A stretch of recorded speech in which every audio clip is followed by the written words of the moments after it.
Take first question from Tim standing on your left. Al, obviously you've played a whole lot of games and a whole lot of years to get to this moment. You're obviously enjoying it. Just what have the emotions of the past, I guess, half an hour or so been like as you've kind of had this reality finally sink in for you? Man, I'm so grateful. I know I've said it before, but it's the glory to the Lord for me, for putting me in this position. It's been a lot of years. I don't think it's sunk in yet. I'm going through the motions right now, but I don't feel like it's over. This is an unbelievable feeling. Yeah, the confetti, everything's going on, but it just hasn't hit me yet. Dave, on your right. Al, I think you alluded to it up on the podium, but you had a meeting with Wick 8 years ago, and then kind of your eyes got distracted by the ring he was wearing. How does it feel for you to know you're going to be getting one size for your hand as well? Wow. It was crazy because during free agency meetings in 2016, my agent and I, Jason Glushan, we were both sitting in the meeting, and we just kept looking at this enormous ring in Wick's hand, and we were just kind of, and we both after the meeting were like, did you notice that? Like it was just, that was the attention, and it's like, man, I never forget what Danny Ainge told me in that meeting. He said, you can win championships in many places, but there's nothing like winning in Boston and nothing like winning as a Celtic. And that stuck with me from that meeting, and I was like, man, like I'm trying to be great, and that's what I want. And the fact that it has happened, JT, JB stepping up in a big way and leading us, it's special. Jay, standing in the back. How did Joe impact this group and help take you to the next level? And then what did he show you kind of getting through the difficulty of how last season ended and then coming back probably a better coach? Yeah, no question. We all know Joe was thrown into the fire last year, and I felt like he did the best he could. But I just think this year everything was different when we came in for workouts before training camp.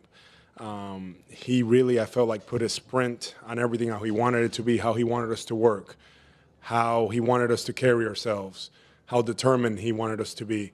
And it started from there. That energy that he had translated to the assistant coaches, to us, to the training staff, everybody, and we just kind of follow suit. And I feel like this type of team is Joe Mazzulla ball. It's defending, being gritty, on offense, being able to everybody be a threat on the court at the same time.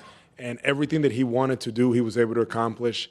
He always knew when to push the buttons. He's hard.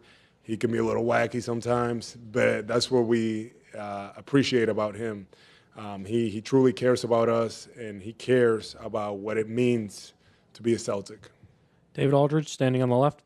Al, as a veteran who has been through a lot of wars over a lot of years, I just wonder what it's like for you to be in this city with all of the history of this franchise and the pressure that's on guys to hang one of those banners, and how you think you guys pushed through that this year.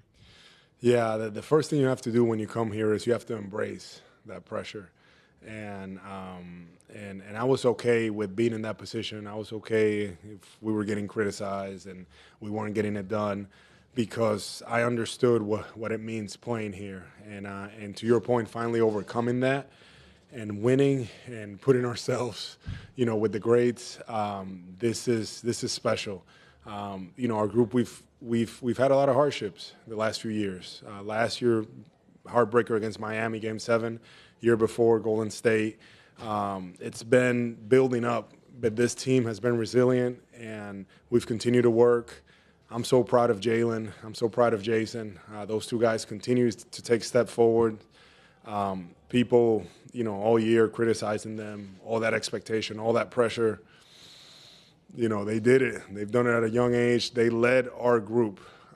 I'm just very proud of those guys, and to put everything aside and focus on winning.